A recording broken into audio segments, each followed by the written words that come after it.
a la carta. 60 minutos de noticias actualizadas. Conducción Gisela Bayona. El Observatorio Nacional de Participación Política de la Mujer determinó que tras el análisis en redes sociales a 34 mujeres, entre lideresas, autoridades gubernamentales y periodistas, se determinó que fueron víctimas de violencia política y que registraron 3.000 insultos en los últimos 3 meses. La entrevista a la carta, en diálogo directo con los protagonistas de los hechos. Nos acompaña en esta tarde Mónica Vanegas, ella es presidenta del Observatorio Nacional de Participación Política de la Mujer. Mónica, gracias por acompañarnos, buenas tardes. Muchas gracias por el espacio y por darle importancia a este tema que realmente es del día a día de las mujeres en política. Y preocupa, ¿no? Porque 3.000 insultos a 34 mujeres lideresas, autoridades y periodistas, eso quiere decir que más o menos a 90 insultos por cabeza. Más o menos 90 insultos distintos y sin contar aquellos que ya solo hacen automáticamente el retweet, ¿no? Realmente como observatorio nosotros quisimos hacer esta iniciativa a nivel nacional porque nos dimos cuenta que la violencia política contra las mujeres en cargos públicos, dignatarias de elección popular, desincentiva para que sigan participando. Esa puede ser una de las respuestas de por qué mucha gente dice, si las leyes hablan de 50-50, ¿por qué sigue habiendo menos mujeres en política?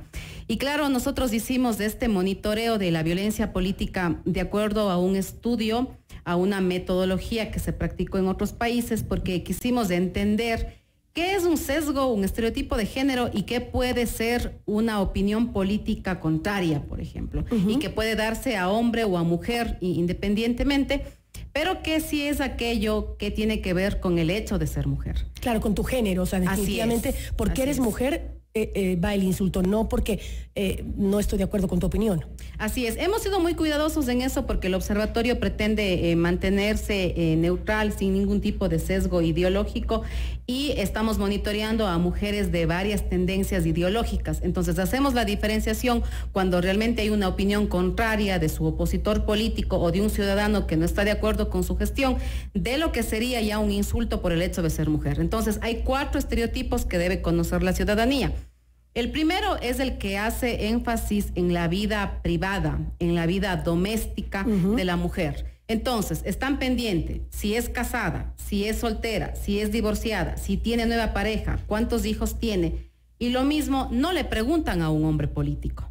El otro sesgo hace referencia a que la mujer no tendría mérito, no tendría capacidad para ejercer un cargo, sino que está en esa posición porque es amiga del dueño del partido político, por no decir cosas mucho más groseras. Amiga entre comillas. Así es. Entonces, eso es que se dice que estuvo ahí porque mantuvo algún tipo de relación con el presidente de tal institución o con el presidente del partido político o con el director de tal organización. O que está ahí por su físico y no por su capacidad intelectual. Ese es, por ejemplo, el tercer sesgo, que están más pendientes de la vestimenta, del maquillaje, del aspecto físico de las mujeres. Que no se lo critican al hombre, solo se lo critican a la mujer. Así es. Entonces nosotros hemos dicho, no es que estamos diciendo que no estén arregladas y bien presentadas. Yo creo que cualquier figura pública, figura política está muy pendiente de su aspecto físico, pero no está ahí por su aspecto físico. Entonces no es por la cara bonita o por el vestido que le queda bien. Tenemos que evaluar que hay un mérito, que hay una capacidad que le ha permitido ser solvente para ejercer ese cargo con total propiedad. Y hay un cuarto sesgo que también hace referencia a que las mujeres serían más irracionales, menos capaces, más emocionales y que no están listas para ejercer cargos políticos que siguen siendo un ambiente totalmente masculinizado. Entonces, esos 4 sesgos se dan con insultos como, por ejemplo, en el caso del aspecto físico, si es que está alta y está delgada, tiene aprobación, pero si no es muy alta y está un poco no tan delgada, por decirlo así, tiene el típico insulto, ¿no? Entonces, también hemos visto insultos como decir que tiene otro tipo de rol con los hombres del partido. Entonces, ahí vienen realmente unas palabras muy groseras, muy soeces en contra de la... Y en ese análisis, ¿de dónde provienen esos insultos? ¿De adversarios políticos, de gente común, de troles? ¿De dónde vienen? De todo un poco. A veces son adversarios políticos que confunden el legítimo debate político, porque no pedimos que todos estén de acuerdo. En política hay consensos, pero también hay disensos. También viene de ciudadanos no conformes con la gestión de esta persona, pero también vienen de personas que no se identifican. La mayoría utiliza cuentas falsas, fotografías falsas, documentos o nombres inventados, por ejemplo, para insultar. Algunos lo hacen de manera directa, pero otros lo hacen a través de insinuaciones o lo que ya se ha vuelto lamentablemente cotidiano, utilizar los memes. Se dice que una imagen dice más que 1000 palabras y también un meme dice mucho más que 1000 imágenes. Entonces, eso se ha normalizado, a veces se toma como broma, se retuitea, se manda en cadenas de WhatsApp, nos parece muy chistoso, pero finalmente están menoscabando la capacidad de una mujer y le están haciendo un insulto de acuerdo a estos 4 estereotipos. Como el que hace poco sucedió con la asambleísta Marcelo Holguín, que le insultó de una forma espantosa el parlamentario andino, incluso otro adversario, su adversario político, Cobo, ¿no? El Fausto Cobo, que fue criticado incluso por todos sus compañeros, los otros asambleístas, fue muy criticado también, ¿no? Ese tipo de cosas no se deberían dar, ¿no? Claro, y en este caso, bueno, es otro personaje público, es un hombre que está en política, identificado con su nombre, su apellido, su cargo. Entonces, decíamos que esto sí debería de cierta manera ser llamado la atención porque se sabe quién insultó, ¿no? Hay en otros casos en donde no se da el nombre, están escondidos. Pero el llamado de atención fue disculpas públicas en las que dijo, no me arrepiento de lo que digo, solo quito el insulto. Fíjese, y ratifica todavía más el insulto, ¿no? Entonces nosotros hemos hecho énfasis en eso, sabemos que el debate está, que las discrepancias están, hay muchas tendencias ideológicas distintas en la Asamblea. Por ejemplo, estamos monitoreando ahí a 10 mujeres de varias tendencias ideológicas, estamos monitoreando 15 autoridades de GATS, es decir, alcaldesas, vicealcaldesas, prefectas, viceprefectas, concejalas. En el caso de los personajes nacionales son 10 asambleístas, las presidentas de las funciones del Estado, 3 ministras, están 2 periodistas y 2 activistas de derechos por la mujer. Es un proyecto piloto, nos apoya la cooperación internacional, pero nosotros terminamos con este monitoreo el 31 de marzo y el 1 de abril vamos a iniciar con otros personajes que también están periodistas, activistas de los derechos, están también personajes nacionales y provinciales. Otro de los hallazgos que hemos encontrado es que les insultan más obviamente a quienes tienen presencia nacional y que tienen más visibilidad en medios de comunicación masivos o en redes sociales, o que tienen que tomar decisiones delicadas, como por ejemplo las presidentas de las funciones. En el caso, por ejemplo, de mujeres de gobiernos parroquial, cantonal, provincial, no hacen mucha presencia en redes sociales, pero ellas tienen agresiones directas que se dan en el entorno del Consejo Cantonal, del gobierno parroquial. Por ejemplo, nosotros evidenciamos y tenemos denuncias que algunas de ellas fueron obligadas a renunciar porque se les dijo, solo queremos que ganemos en esta circunscripción porque a ti te conocen, jalas gente, pero una vez que ganes queremos que renuncies para que suba un hombre. O si no, en los consejos cantonales... ¿Y eso ha sido denunciado luego de que ya salió del cargo o para permanecer en el cargo? Antes para permanecer en el cargo. Se ha denunciado como un hostigamiento para que renuncien al cargo. Por ejemplo, en cantones pequeñísimos, donde realmente estaba latente el machismo, hay bromas, como por ejemplo pedirle a la concejala o a la vocal de gobierno parroquial que limpie el salón parroquial y que sirva café. Claro, eso nos puede parecer una broma y todo el mundo podemos hacerlo, pero el hecho está en que los hombres creen que ellos van a legislar y a fiscalizar y las mujeres están para hacer los otros servicios. Claro. Entonces ahí está clarísimo el mensaje de cómo se manejan las cosas en ese ámbito.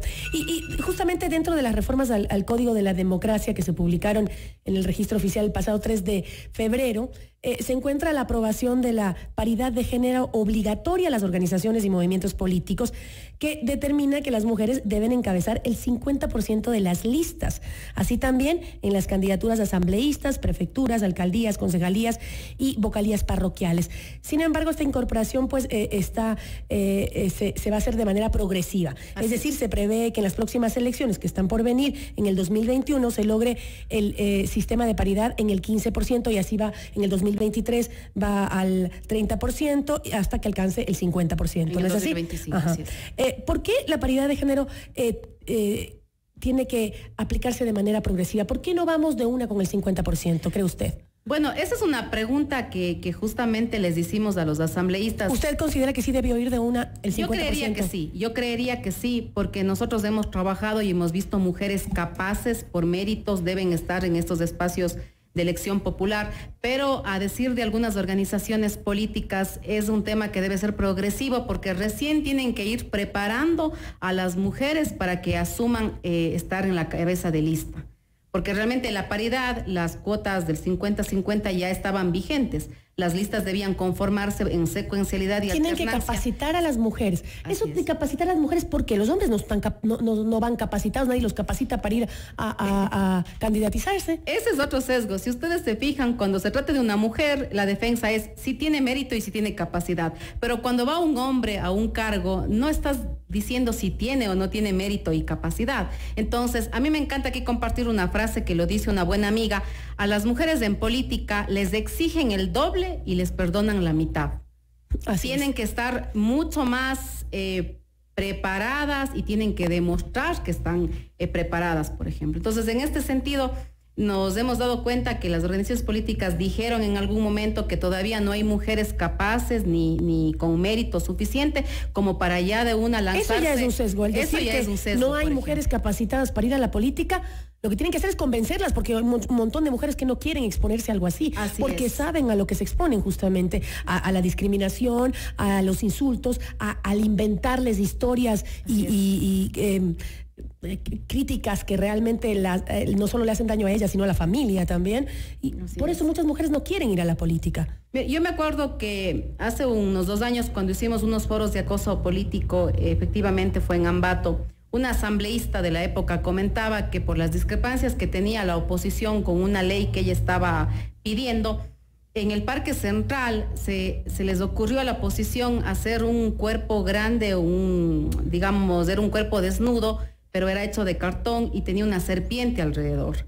Y era puesta la fotografía del asambleísta. Y su hijo vio al salir de un colegio que estaba justamente cerca del Parque Central. Y el hijo le dijo, o sigue siendo asambleísta o sigue siendo mi mamá. Y estas cosas, yo recuerdo, la asambleísta lloró más allá de que se esté o no de acuerdo con su postura política, y esas son cosas que sí desincentivan, porque empiezan las mujeres a tener cierta culpabilidad de que o soy buena asambleísta o soy buena mamá. Y que es algo con la que ya nacemos, ¿no? Con la culpa. Con las mujeres, que encima tenemos que lidiar con estas cosas cuando queremos hacer algo en política o en administración pública. No lo conozco de cerca porque tengo grandes amigas que están en la política y que veo que sus familias sufren, que sus familias les piden ya basta, ya, por favor, o sea, quiero llegar a la escuela y que no me molesten. Así es. Por las cosas que publican de estas personas. Y yo creo que en ese ámbito, los que deberían ser más capacitados, no tal vez en una formación profesional, sino en una formación más humana, deberían ser justamente los hombres, para saber aceptar, y que esas bromas no se hacen en el contexto de amistad tampoco, porque eso degenera justamente la intención del trabajo de la mujer. Así es, nosotros hemos dicho hoy día justamente en el lanzamiento del observatorio, que lo hemos hecho aquí en Quito, antes fue en Guayaquil, lo hicimos también en Los Ríos, ahora en Quito, mañana lo haremos en Loja, el viernes en Cuenca, pensamos hacerlo en Manabí y queremos llegar así a todas las provincias, más aún que vamos a estar en elecciones y queremos que haya mujeres haciendo una veeduría de que también la conformación de listas en equidad de género se cumpla, ¿no? Y tenemos que hacer énfasis en que hoy día estuvieron todas las autoridades, estuvo representado el Ejecutivo, el Legislativo, la función electoral, la función judicial, estuvieron las autoridades locales, sociedad civil y cooperación internacional, ¿no? Y estuvieron hombres y mujeres, porque también nosotros queremos mantener en el observatorio nuestro discurso y nuestra práctica de que esto es un tema de hombres y de mujeres. De nada sirve que hagamos unos foros en donde nos sensibilicemos y entre mujeres nos abracemos y salgamos muy empoderadas. Y yo siempre decía, hacia afuera están los hombres decidiendo quiénes van a encabezar las listas o quiénes van a ser los futuros asambleístas. Entonces, esto es un tema de tratarnos como iguales, tampoco es un tema de victimizarnos. es un tema de tratarnos como iguales, ¿no? Para mí el tema del feminismo es un tema de igualdad, de equidad. Y de trabajar en conjunto. Así es. Justamente, ¿qué políticas públicas deberían implementarse para incorporar una verdadera participación de la mujer en la política, para conseguir justamente esas candidaturas sólidas de las mujeres? Yo creo que las organizaciones políticas tienen que respetar lo que dice el Código de la Democracia, que tiene que haber una democracia interna. Se les da 3 mecanismos para elegir las candidaturas al interior de las organizaciones políticas. No debe ser un tema de última hora, de ven, rellena la lista. Debe ser un tema de capacitación constante, de trato igualitario entre hombres y mujeres. Las directivas deben estar conformadas en equidad de género y deben haber mecanismos reales de elección de hombres y mujeres para conformar las listas. Y más aún, nosotros vamos a hacer veeduría de esto en las 23 organizaciones políticas nacionales, 22, y después cuando se inscriban las listas en el Consejo Nacional Electoral.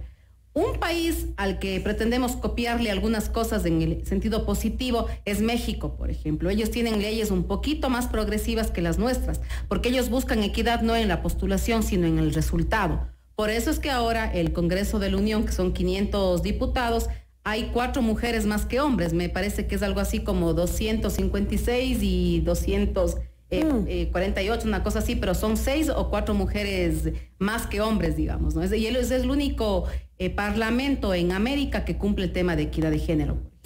En 2050 tendremos obligatoriamente una mujer presidenta o vicepresidenta. No, nos falta todavía, pero sin embargo el tiempo pasa rápido y yo creo que los cambios siempre se hacen mucho más lentos de lo rápido que pasa el tiempo. ¿Cómo podemos asegurar que la participación sea real y no como lo que usted contaba, una herramienta política para llegar al poder y luego simplemente orillar a la mujer y que el hombre tome el poder?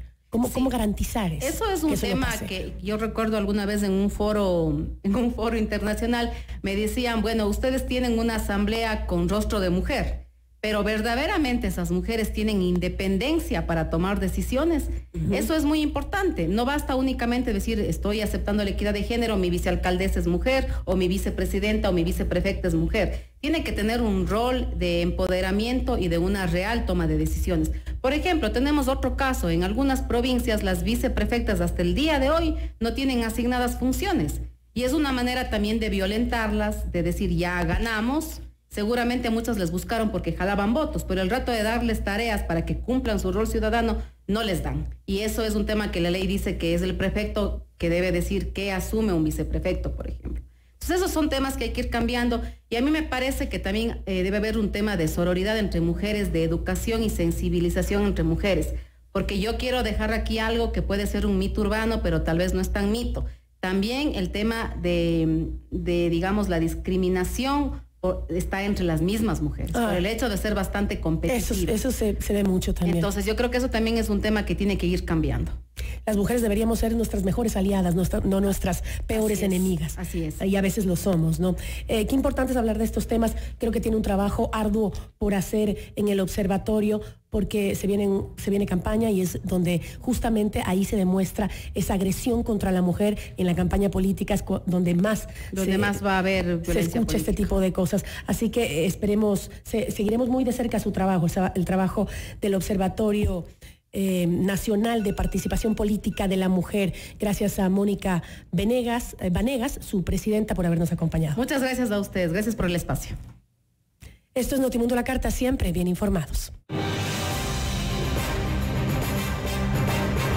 FM Mundo, líder en noticias y programas informativos. Vamos con buenas recomendaciones para ustedes, amigos oyentes. Noticia de última hora. Ciento busca hincha para que veas las finales de fútbol más importantes en Estambul y Barranquilla. Invierte $5,000 en Banco del Pacífico y podrás ser uno de los ganadores en viajar con todo pagado hacia la final del torneo más importante de Europa o a la final de fútbol en América. Son 5 ganadores más sus acompañantes. Banco del Pacífico, innovando desde 1972. Regresamos en instantes con Gisela Bayona en Notimundo a la Carta. Siempre innovando. Ya está aquí la app de FM Mundo. Bájatela ahora mismo en App Store y Google Play. FM Mundo 98.1. Inicio del espacio publicitario. Más de 5.2 millones de oyentes mensuales en Spotify. Muero por robarte un beso. Más de 100 presentaciones con llenos totales en América y Europa. Su voz, encanto y talento lo han convertido en el cantautor pop mexicano más importante del momento. Y en el 2020 lo tendrás aquí por primera vez en concierto con todos sus éxitos. Se queda lo que construimos. Carlos Rivera. Un espectáculo increíble. Cuando yo Hito